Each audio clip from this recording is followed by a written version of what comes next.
Film Korea ini menceritakan tentang seorang psikiater yang jatuh hati pada pasiennya dan ia menggunakan hipnotis untuk mengendalikan si pasien. Kisah dibuka dengan memperlihatkan seseorang memainkan boneka. Scene lalu beralih ke seorang psikiater bernama Ji-hoon yang sedang mengajar di universitas membahas soal penyembuhan melalui terapi hipnotis. Salah satu mahasiswi minta bukti jika Ji-hoon memang bisa melakukan hipnotis, karena jika tidak ada bukti, si mahasiswi tidak akan percaya dengan yang namanya hipnotis. Ji-hoon jadi minta yang bersedia dihipnotis untuk maju, hingga mahasiswi bernama Yuri pun maju. Ji-hoon akhirnya menghipnotis Yuri dan memberi sugesti agar Yuri menghapus papan tulis jika Ji-hoon tepuk tangan. Setelah memberi sugesti, Ji-hoon langsung menyadarkan Yuri dari hipnotis dan menyuruh Yuri kembali ke tempat duduknya. Yuri pun kembali, hingga saat Ji-hoon tepuk tangan, Yuri kembali terhipnotis dan langsung menuruti sugesti Ji-hoon untuk menghapus papan tulis. Ji-hoon minta Yuri kembali ke tempat duduk, tapi Yuri yang dalam keadaan terhipnotis tidak bisa dihentikan. Di sisi lain, seorang dokter bernama Jun-ki kencan dengan wanita bernama Hyun-jin. Tapi Hyun-jin berhalusinasi melihat sosok menyeramkan hingga ia yang ketakutan akhirnya langsung pergi. Ji-hoon yang ingin pulang lalu dihentikan Yuri dan Yuri minta ditraktir karena tadi ia sudah bersedia dihipnotis. Malamnya, Jun-ki menghubungi Ji-hoon dan langsung curhat soal kencan pertamanya dengan Hyun-jin. Jun-ki ternyata teman dekatnya Ji-hoon dan ia sangat tahu kalau Ji-hoon sebenarnya sangat kesepian. Jun-ki tahu tiap malam Ji-hoon selalu jalan dengan wanita berbeda dan hal itu sudah cukup membuktikan bahwa Ji-hoon tidaklah bahagia. Perkataan Jun-ki itu membuat Ji-hoon kepikiran.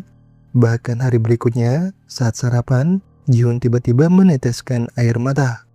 Ji-hoon pun langsung konsultasi ke Jun-ki, tapi Jun-ki tetap menganggap air mata Ji-hoon jatuh disebabkan karena Ji-hoon kesepian. Jun-ki menjelaskan bahwa kesepian bisa mengakibatkan seseorang jadi stres. Kesepian juga bisa membuat seseorang mati. Jadi Jun-ki menyarankan Ji-hoon agar sebaiknya mencari pasangan yang baik seperti Jun-ki. Ji-hoon yang tidak mau mendengar omong kosong Jun-ki jadi memutuskan pergi. Tapi Jun-ki memberitahu bahwa Hyun-jin akan datang untuk konsultasi ke Ji-hoon. Hyun-jin mengidap insomnia. Jadi Jun-ki minta Ji-hoon untuk menyembuhkan Hyun-jin. Setelah itu, Hyun-jin akhirnya menemui Ji-hoon, tapi ia merasa berat untuk menjelaskan apa yang dialaminya. Ji-hoon jadi meyakinkan akan merahasiakan segala hal tentang pasiennya, hingga Hyun-jin pun akhirnya bercerita. Malamnya, Ji-hoon menemui Jun-ki dan memberitahu tentang penyakit Hyun-jin. Hyun-jin ternyata memiliki kepribadian ganda serta sering berhalusinasi, dan hal itu pasti disebabkan karena trauma.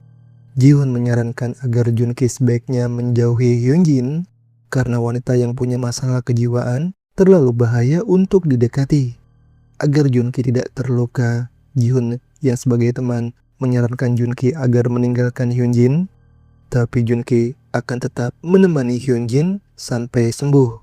Jun-ki pamit pergi, membuat Ji-hoon tidak habis pikir. Pelayan bar pun menjelaskan bahwa yang dilakukan Jun-ki adalah bukti cinta sesungguhnya, tapi Ji-hoon tidak percaya cinta. Di sisi lain, Hyun-jin yang sedang merakit boneka kembali berhalusinasi melihat sosok menyeramkan. Esok harinya Hyun-jin langsung menceritakan semuanya ke Ji-hoon, dan Hyun-jin juga mengaku bahwa ia sering kehilangan kendali. Saat tersadar, ia lupa dengan yang ia lakukan sebelumnya, dan orang-orang menganggap dirinya bisa berkomunikasi dengan orang mati.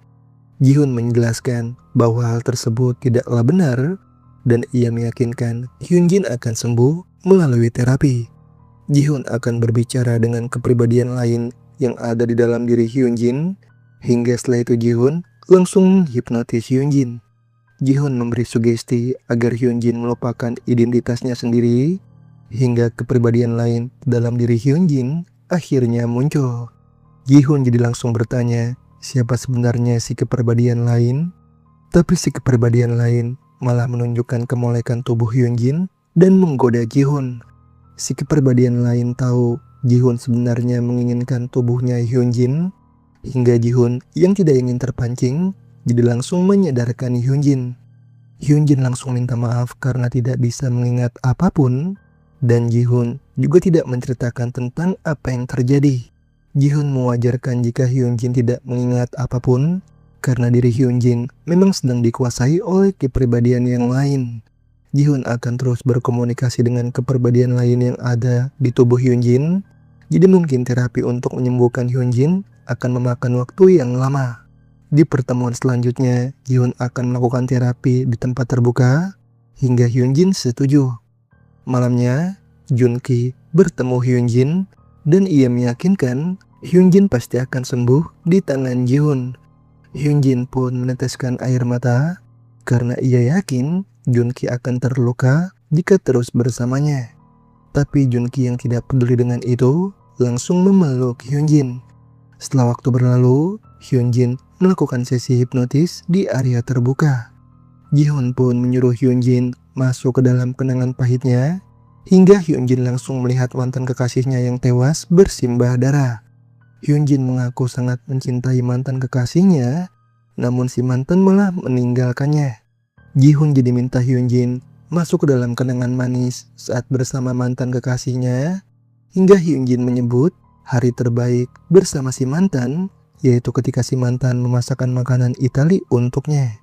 Setelah itu mereka berhubungan, dan ingatan itu membuat Hyunjin terangsang. Hyunjin langsung menarik Ji-hoon dan minta Ji-hoon melakukan sesuatu. Ji-hoon jadi langsung menyadarkan Hyunjin, tapi kepribadian lain Hyunjin malah muncul.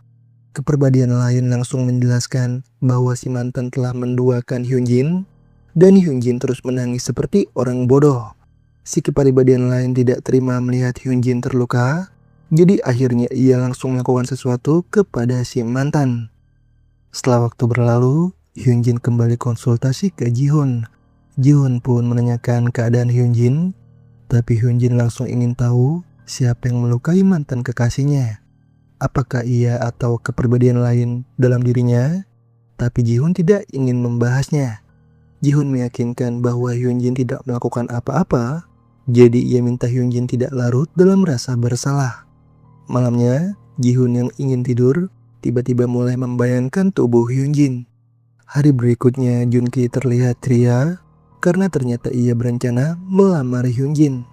Junki benar-benar ingin melindungi Hyunjin, hingga Ji-hoon yang mendengar itu jadi langsung pergi. Hyunjin lalu kembali menemui Ji-hoon, tapi Ji-hoon malah tiba-tiba menanyakan tentang perasaan Hyunjin ke Junki. Hyunjin sempat bingung dengan Ji-hoon yang tiba-tiba menanyakan hal pribadi, tapi Hyunjin memastikan bahwa ia akan berusaha menjadi wanita yang baik untuk Junki.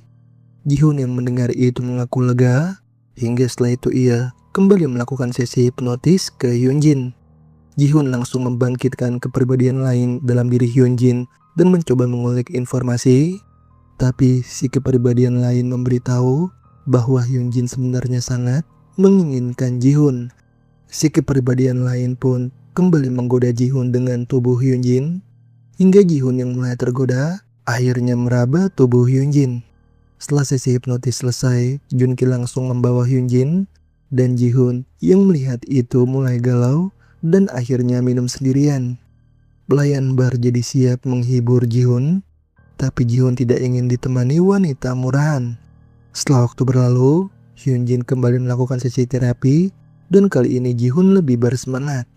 Ji-hoon pun menghipnotis Hyunjin dan minta Hyunjin mengingat kembali kenangan pada saat Hyunjin diduakan oleh mantan kekasihnya, dan Ji-hoon kemudian langsung membuang memori kenangan pahit itu agar tidak lagi menghantui Hyunjin. Sekarang sudah tidak ada lagi Hyunjin versi terluka, karena sekarang yang ada hanyalah Hyunjin versi bahagia. Sesi terapi hipnotis pun selesai, dan Ji-hoon memberitahu bahwa sebentar lagi Hyunjin akan sembuh. Hyunjin tentu lega, tapi di satu sisi ia agak sedih karena berarti sesi terapinya dengan Ji-hoon akan segera berakhir. Ji-hoon yang mendengar ucapan itu pun terdiam dan jadi semakin tidak bisa melupakan Hyunjin. Malamnya, Ji-hoon cerita ke Junki bahwa ia mulai jatuh cinta pada pasiennya. Junki yang mendengar itu tentu senang dan Ji-hoon jadi langsung menanyakan soal Hyunjin. Junki sangat berterima kasih ke Ji-hoon karena berkat bantuan Ji-hoon, keadaan Hyunjin perlahan mulai membaik. Setelah waktu berlalu, Hyunjin kembali menemui Ji-hoon. Hyunjin langsung memberikan bunga karena hari itu adalah hari terakhir Hyunjin melakukan sesi terapi. Ji-hoon pun langsung memulai sesi hipnotis, tapi bukan untuk mengobati, melainkan untuk menyentuh tubuh Hyunjin. Ji-hoon sudah tidak bisa profesional karena setelah menyentuh Hyunjin, Ji-hoon langsung memberi sugesti agar Hyunjin selalu menemuinya setiap hari Minggu di jam 3 sore. Saat hari itu tiba, Hyunjin akan merasa depresi karena merindukan Ji-hoon. Jadi apapun yang terjadi, Hyunjin harus menemui Ji-hoon setiap hari Minggu di jam 3 sore karena dengan begitu rindu Hyunjin akan terobati. Hyunjin akan bahagia setelah bertemu Ji-hoon, hingga kepribadian lain dalam diri Hyunjin pun muncul dan tersenyum. Di minggu depan, tepat di jam 3 sore, Hyunjin yang sedang merakit boneka tiba-tiba benar merindukan Ji-hoon. Hari itu hujan dan Hyunjin rela mendatangi Ji-hoon dalam keadaan basah kuyup. Hyunjin langsung memeluk Ji-hoon karena rindu berat, hingga Ji-hoon jadi langsung membawa Hyunjin ke rumah dan langsung menggaulinya. Setelah itu kepribadian lain dalam diri Hyunjin muncul dan ia langsung mengucapkan selamat karena Ji-hoon akhirnya merasakan tubuh Hyunjin. Ji-hoon pun tidak nyaman, jadi ia kembali melakukan sesi hipnotis untuk menidurkan kepribadian lain dalam diri Hyunjin. Mulai saat ini orang yang Hyunjin cintai hanyalah Ji-hoon. Jadi pada jam 3 sore, minggu-minggu seterusnya, apapun yang terjadi, Hyunjin harus tetap menemui Ji-hoon. Setelah mereka berhubungan, Hyunjin harus pulang dan Hyunjin juga harus melupakan semuanya. Di sisi lain, Junki merasa khawatir karena tidak mendapat kabar dari Hyunjin. Saat Hyunjin muncul, Junki jadi langsung menanyakan keadaannya, tapi Hyunjin nangis dan meminta maaf karena ia tidak bisa mengingat apapun. Junki pun jadi menenangkan Hyunjin karena bukan salah Hyunjin jika Hyunjin tidak bisa mengingat apapun. Di minggu selanjutnya, Hyunjin mengundang Junki ke rumah dan langsung masak makanan spesial. Tapi Junki mengantuk hingga Hyunjin jadi menyuruh Junki untuk tidur. Hyunjin akan membangunkan Junki saat makanannya siap. Hanya saja saat jam 3 sore tiba, Hyunjin tiba-tiba merindukan Ji-hoon. Saat Junki terbangun, Hyunjin sudah tidak ada karena Hyunjin ternyata kembali menemui Ji-hoon. Ji-hoon pun langsung menggauli Hyunjin dan kegiatan tersebut terus berulang di minggu-minggu selanjutnya sampai akhirnya Ji-hoon mulai merasa bosan. Setelah waktu berlalu, Ji-hoon yang ingin pulang dari kampus tiba-tiba dihampiri Yuri. Yuri sebelumnya telah bersedia menjadi objek percobaan hipnotis, jadi sekarang ia minta ditraktir karena sebelumnya Ji-hoon belum sempat mentraktirnya. Ji-hoon akhirnya mau jalan dengan Yuri dan Yuri tiba-tiba langsung mengaku menyukai Ji-hoon. Ji-hoon pun jadi langsung mengajak Yuri ke rumah dan brengseknya ia ternyata langsung mengajak Yuri berhubungan. Di jam 3 sore minggu selanjutnya, Hyunjin kembali menemui Ji-hoon dan Yuri juga memberi kabar bahwa saat ini ia sedang menuju rumah Ji-hoon. Ji-hoon pun memilih pergi dan bercumbu mesra bersama Yuri, hingga hal itu tentu membuat Hyunjin sangat sedih. Hyunjin akhirnya melakukan gituan sendiri, namun sosok menyeramkan kembali muncul memperhatikannya. Hari berikutnya, seorang murid SMA berkonsultasi ke Ji-hoon dan si murid mengaku galau karena pria yang ia suka pacaran dengan temannya sendiri.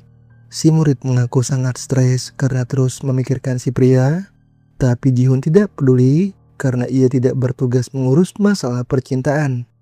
Ji-hoon pun meninggalkan si murid hingga si murid yang sedih akhirnya nekat terjun mengakhiri hidup di hadapannya. Malamnya, Ji-hoon minum bersama Junki dan Junki mengabarkan bahwa ia akan melamar Hyunjin. Ji-hoon pun mengucapkan selamat, tapi Junki bingung dengan Hyunjin yang akhir-akhir ini sering hilang ingatan. Ji-hoon menyebut hal itu hanya efek samping biasa dari terapi, hingga Junki yang mendengar itu jadi sedikit lega. Di hari Minggu selanjutnya, Hyunjin kembali menemui Ji-hoon Tapi kali ini Ji-hoon malah bersikap kasar ke Hyunjin. Hyunjin yang sadar sudah tidak dibutuhkan akhirnya pergi dengan penuh kesedihan. Dan kepergian Hyunjin dari rumah Ji-hoon itu ternyata dilihat Junki.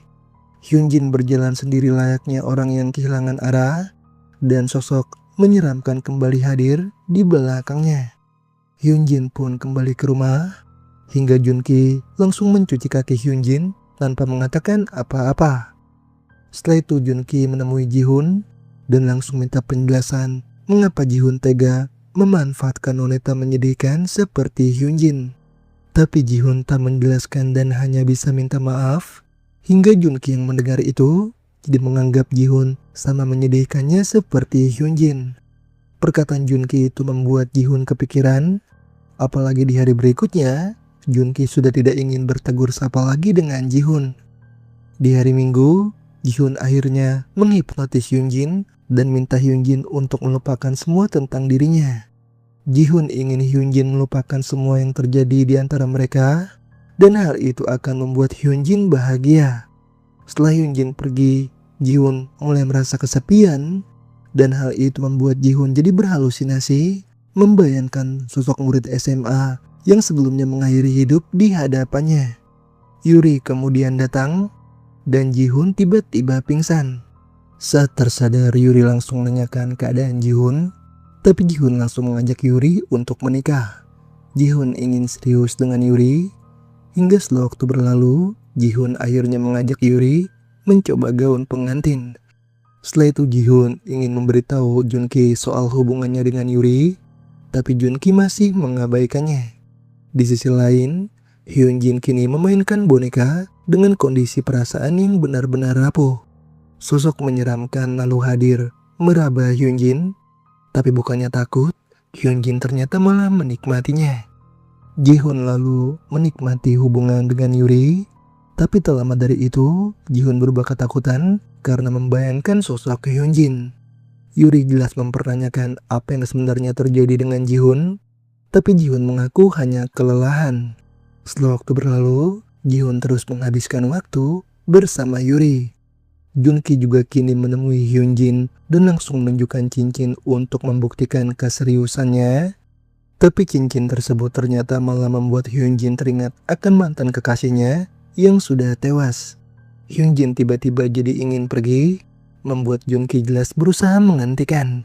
Junki minta Hyunjin untuk mengendalikan diri, tapi Hyunjin ternyata malah menikam Junki. Hyunjin sudah bilang dari awal, apabila Junki terus bersamanya, Junki pasti akan terluka. Hyunjin yang seperti kerasukan akhirnya lanjut menikam Junki tanpa belas kasihan, dan Junki sama sekali tidak melawan. Di sisi lain, Ji-hoon masih terus menghabiskan waktu bersama Yuri. Setelah itu Ji-hoon kembali ke rumah, namun di depan rumahnya ternyata sudah ada kehadiran Hyunjin dalam kondisi dipenuhi bercak darah. Ji-hoon akhirnya datang ke tempat Hyunjin membuat boneka, dan melihat Junki berlumuran darah, Ji-hoon benar-benar tidak menyangka. Hyunjin pun memeluk Ji-hoon karena ternyata ia masih merindukan Ji-hoon. Hyunjin sangat mencintai Ji-hoon, hingga Ji-hoon yang tidak tahan mendengar itu akhirnya langsung mencekik Hyunjin. Hyunjin pun tidak sadarkan diri, dan Ji-hoon kemudian langsung minta maaf ke Junki. Ji-hoon menyadari kesalahannya, namun Hyunjin tiba-tiba menyerang Ji-hoon dengan palu. Ji-hoon yang bisa menghindar langsung berusaha menjauh, tapi pintu keluar tiba-tiba terkunci sendiri. Tali kabel juga tiba-tiba melilit kaki dan leher Ji-hoon, sampai Ji-hoon akhirnya tidak sadarkan diri. Yuri ternyata menunggu Ji-hoon di depan huniannya, tapi Ji-hoon dipastikan tidak akan pulang karena kini seluruh tubuhnya sudah dipasangkan tali oleh Hyunjin. Sebelumnya Ji-hoon telah memperlakukan Hyunjin seperti boneka, jadi sekarang Ji-hoon juga dijadikan boneka yang akan menemani Hyunjin selama-lamanya. Jadi itulah seluruh alur film The Puppet 2013. Terima kasih buat yang sudah menonton. Mohon maaf jika ada kesalahan dan kekurangan dalam video ini. Jangan lupa like, share, dan subscribe untuk membangun channel ini. Terima kasih. See you next video.